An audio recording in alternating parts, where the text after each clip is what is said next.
Qızlar, bəs təcrübə haqqında danışdınız. Mən bilmək istəyirdim ki, sizin ixtisasa uyğun təcrübə proqramları, təqaüd proqramları, ümumiyyətlə əlavə imkanlarla bağlı nə deyə bilərsiniz? Müəllimlik ixtisasında da digər ixtisaslarda olduğu kimi bu imkanlar çoxdurmu? Rəqabətlilik necədir?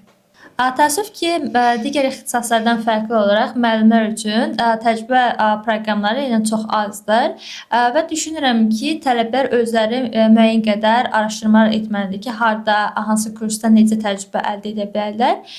Bundan yanaşı isə ingilis dili müəllimlərinin inkişafından danışa bilərəm ki, onlara əsas lazım olan dil biliyini inkişaf etdirməkdir ki, onlar ingilis dili səviyyələrini yüksək səviyyəyə çatdırsınlar və bununla yanaşı onlar qeyd etdiyim kimi təcrübə əldə etməlidirlər və normal təcrübə əldə edəndən sonra isə onlar yaxşı olardı ki, IB sistemi olan məktəblərdə, yəni beynəlxalq sistemə malik olan məktəblərdə müəyyən qədər təcrübə əldə etsələr, onlar üçün müəyyən qədər üstünlük olur və bununla yanaşı isə müəllimlərin bildiyi bir sıra sertifikatlar var ki, tiketidir. Bu daha çox müəllimlərə lazım olan nəzəri biliklərdir ki, sinifi necə idarə etmək lazımdır, dərsləri necə tədris etmək lazımdır. Daha sonra isə ingilis dilini inkişaf etdirəndən sonra isə TESOL, CELTA bu kimi sertifikatlar da əldə edə bilərlər və öz dil biliklərini yəni sübut etmək üçün isə müxtəlif sertifikatlar əldə edə bilərlər və bunların içərisində isə ən məşhur olanı yəni IELTS-dir.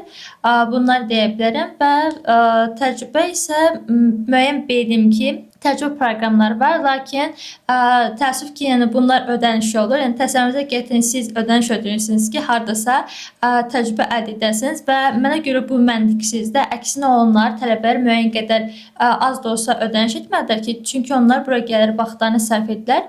Lakin onlar əksinə bizdən ödəniş tələb edirlər və bu ödənişlər isə tələbənin cibinə uyğun olmayacaq bir məbləğ olur. Təxmini qiymətlər nədir? Təxmini qiymətlər isə məsələn deyə bilərəm ki, 2 aylıq bir yer üçün 300 manat ola bilər və yaxud da ki 3 aylıq bir yerə 300 manat və düşünürəm ki, bu qiyməti ödəyəcək şəxslərin deməli yəni müəyyən qədər bir əlavə gəlir var və mənim artıq əlavə gəlirim varsa, deməli mən işləyirəm və müəyyən bir səviyyəyə gəlmişəmsə, yəni mənim artıq bu təcrübəyə niyə ehtiyacım olsun? Bu təcrübə kimə lazımdır? Tələbələrə.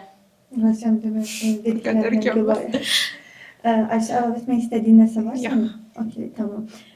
Magistraturaya hazırlaşmağı düşünürsünüzmü?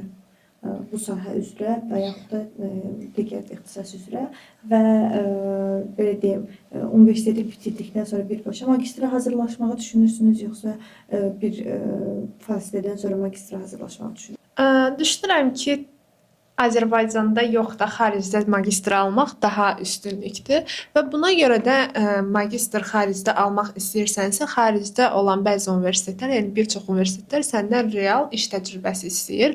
Buna görə də tövsiyə eləyərdim ki, həm qərar vermək baxımından, yəni seçimini dəqiqləşdirmək baxımından düşünəsən və həmin müddətdə real iş təcrübəsi qazanasan, universiteti məzun olduqdan sonra, yəni bir neçə il sonra iş təcrübəsi qazandıqdan sonra, yəni CV-ndə artıq iş təcrübəsi olacaq, motivasiya məktubun daha yaxşı olacaq. Ondan sonra isə xaricdə təhsil almaq istəyirsənsə, magistr üzrə düşünürəm ki, biraz fasilə verdikdən sonra daha yaxşı olar.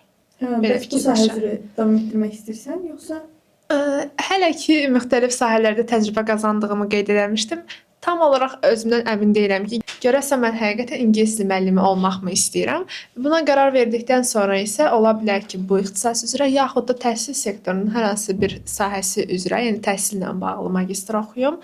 Buna isə hələ qərar verə bilməmişəm. Düşünürəm ki, tələsmək lazım deyil. Yenə dediyim kimi, müxtəlif sahələrdə təcrübə qazandıqdan sonra, öz həyatdakı pozisiyaya qərar verdikdən sonra artıq magistr, arxasıca da əgər oxumaq istəsən PhD təhsil ala bilərsən.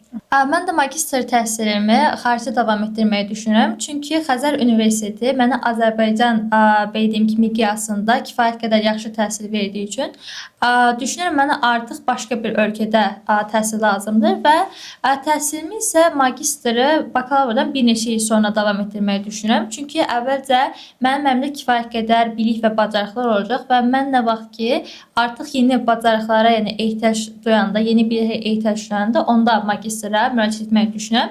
Və bununla yanaşı isə həmçinin bizə maddi belə deyim ki, azadlıq yəni lazımdır. Xaricdə yəni magistr oxumaq düşündüyümüz qədər asan deyil. Yəni bizim burada kifayət qədər biliyimiz ola bilər. Yəni biz burada belə deyim ki, dil biliyimizi və yaxud da ki, ixtisasımız üzrə biliklərimizi sübut edə bilərik. Lakin bununla yanaşı bizə həmçinin dediyim kimi maddi azadlıq yəni lazımdır. Və ixtisasımı isə yəni arzu kimi öz ixtisasım üzrə və yaxud da ki, humanitar bir sahədə davam etdirməyi düşünürəm, yəni təhsil sahəsində.